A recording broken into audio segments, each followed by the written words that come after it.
João 7,38 Aquele que crê em mim, como diz a Escritura, do seu interior fluirão rios de água viva. Comentários Otávio Rosa. O que seria rios de água viva? O rio segue o seu fluxo, seja subindo a ladeira ou descendo a colina, o rio vai florescendo o seu entorno, traz vida à natureza à sua volta, se torna a fonte de alimentos e bebida para os seres vivos que vivem no seu entorno ou mesmo mais distante. Assim também são os que seguem a Cristo. Se não fomos capazes de nós tornar fonte de vida para as pessoas que estão ao nosso entorno, de nada nos servirá dizer que somos cristãos.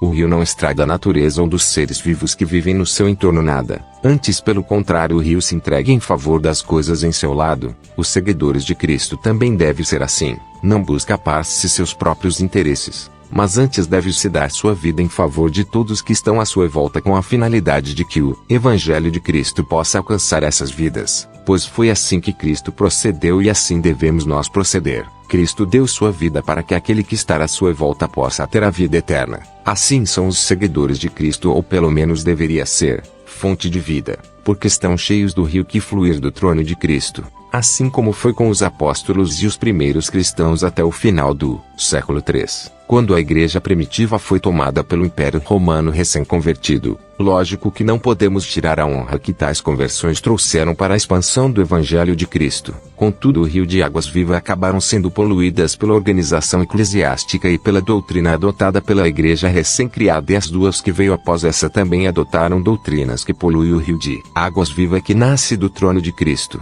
Aliás, na verdade, quando poluímos esse rio que vem de Cristo, do trono de Cristo, cessa esse rio, e o que era vida agora é morte, pois todas as vezes que distorcemos a palavra de Cristo, ainda que seja para atrair pessoas entre aspas para Cristo, se não lhe for ministrado o Evangelho verdadeiro e único de Cristo, aumentamos o número de cristãos em nossos templos, contudo sem a presença de Cristo.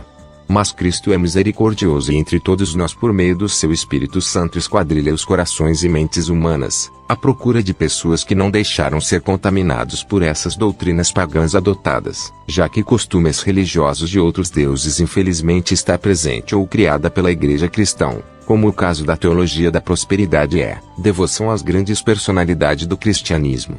Esses são chamados por Cristo para pregar o Evangelho pleno sem pregar a doutrina religiosa cristã que tenta represar o Evangelho de Cristo, e indo saciando como lhe convém a Igreja de Cristo. Entretanto, quem se liberta dessa cadeia religiosa é capaz de produzir para o reino de Cristo frutos maduros e cheios de vida, produzindo mais vida.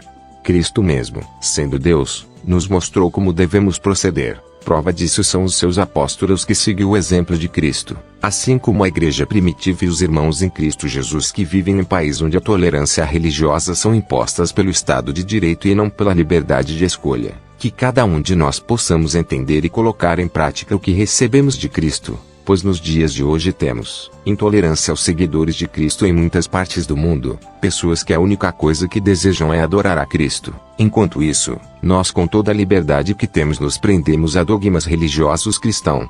Cristo é o fonte de águas viva, e cada seguidor de Cristo deve saber que estando ele ligado a Cristo tem a obrigação de gerar vida, pois somos afluentes do rio da vida. Temos que produzir também vida. Ajuda-nos a divulgar o Evangelho do Senhor Jesus Cristo, deixa seu like, se inscreva no canal e compartilha esse vídeo. Yahweh, o Eterno, te abençoe e te guarde. Faça o Senhor resplandecer o seu rosto sobre ti e te agracie. Que o Eterno revele a ti a sua face de amor e te conceda a paz.